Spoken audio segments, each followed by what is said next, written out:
नमस्कार दोस्तों, आप सभी का स्वागत है हमारे यूट्यूब चैनल फ्यूचर प्लानिंग में। और आज हम लोग बात करने वाले हैं बहुत ही महत्वपूर्ण टॉपिक कूलाम के नियम की, जो कि बोर्ड परीक्षाओं के लिए कक्षा 12 के लिए बहुत ही महत्वपूर्ण टॉपिक है। और पहले लेसन में ये इसके बारे में हम लोग अध्ययन करते हैं और बहुत ही इम्पोर्टेंट टॉपिक है। आप लोग अगर हमारे चैनल पर नए हैं तो हमारे चैनल को सब्सक्राइब कर दीजिए और घंटी का बटन भी जरूर दबा दें, ताकि ऐसे ही महत्वपूर्ण वीडियोस आपको मिलती रहे। तो आइए स्टार्ट करते हैं हम लोग कूलाम का नियम। तो कूलाम का नियम होता क्या है? सबसे पहले हम लोग लिखेंगे कूलाम का नियम। कूलाम का नियम बहुत ही सरल है, इसको बिल्कुल भी कठिनाई मत लीजिएगा, बहुत ही सरल है। सबसे पहले इस नियम के अनुसार किन्हीं दो बिंदु आवेशों,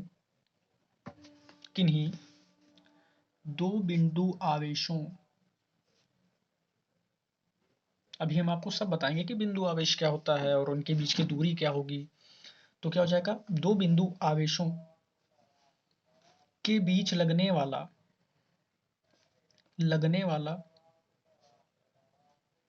आकर्षण या प्रतिकर्षण बल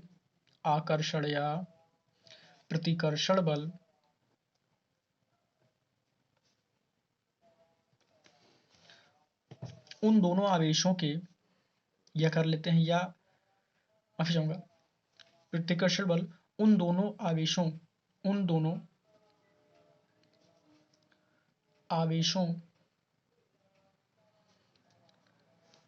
के गुणनफल के अनुक्रमानुपाती आवेशों के गुणनफल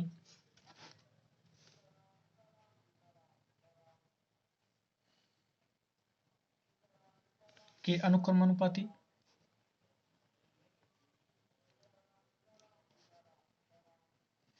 तथा उन दोनों आवेशों के बीच की दूरी उन दोनों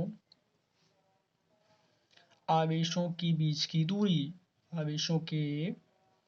बीच की दूरी के वर्ग के व्युत्क्रमानुपाती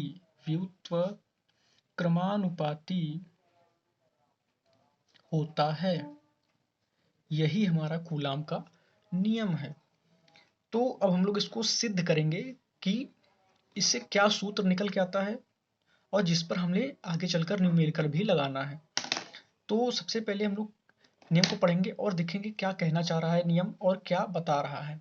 कह रहा है, इस नियम के अनुसार किन्हीं दो बिंदु आवेशों के बीच लगने वाला आकर्षण या प्रतिकर्षण बल उन दोनों आवेशों के गुणनफल के अनुक्रमानुपाती होता है।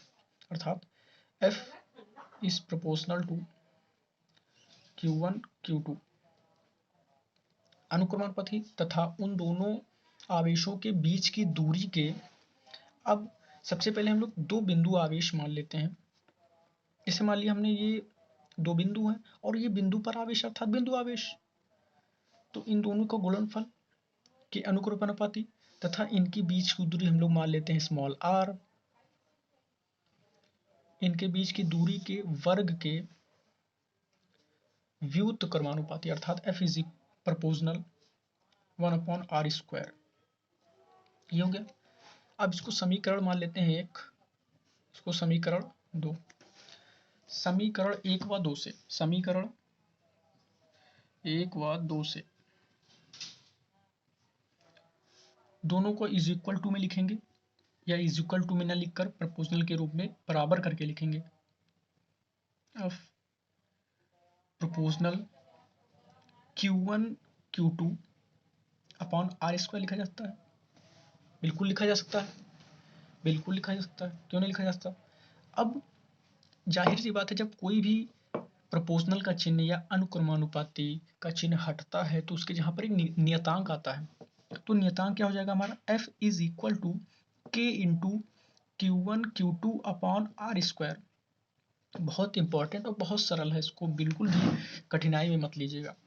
अब इस k की एक वैल्यू होती है k is equal to 1/4 pi epsilon naught, ये होती है k की वैल्यू।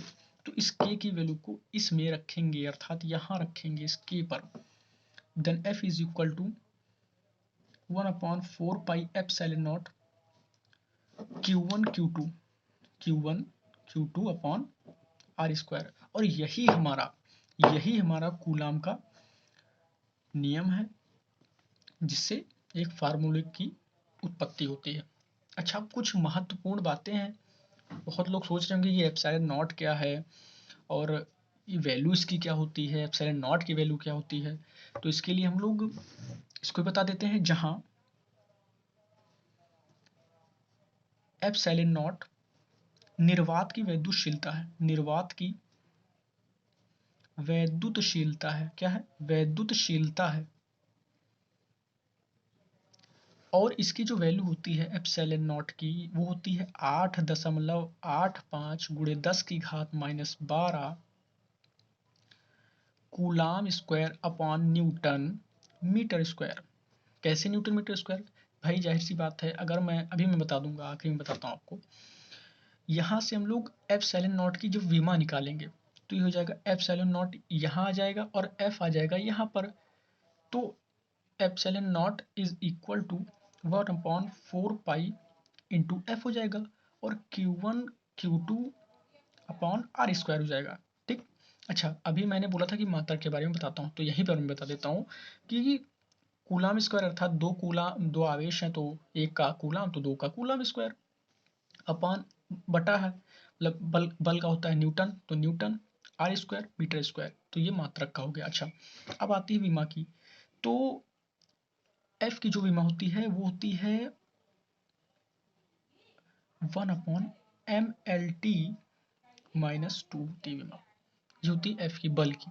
और ये बाकी तो कांस्टेंट है 1/4 पाई इंटू Q1 की जो विमा होती है वो होती है 80, लेकिन यहाँ पर 2 बार है तो 2 बार 80 लिखेंगे अपॉन दूरी एल स्क्वायर। ठीक, इसको ऐसे लिख लेते हैं हम लोग, इसको लिख लेते हैं हम लोग A square T square upon M हो जाएगा एल की पावर 3 हो जाएगी,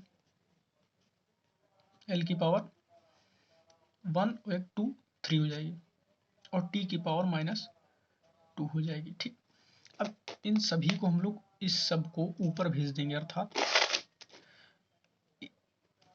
ए की पावर 2 टी की पावर 2 एम की पावर -1, क्योंकि +1 है तो ऊपर जाएगा तो -1 हो जाएगा, एल की पावर -3, और ये -2 ऊपर जाएगा तो +2, और +2 गुणा में घातें जुड़ जाती हैं, तो टी की पावर 4।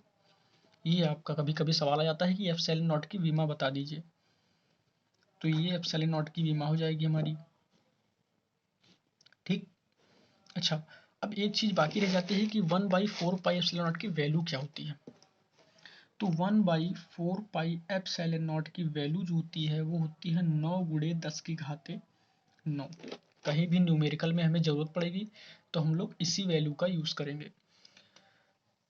तो आज के लिए इतना ही, आगे हम लोग मिलते हैं एक नए से टॉपिक में और इम्पोर्टेंट से टॉपिक में।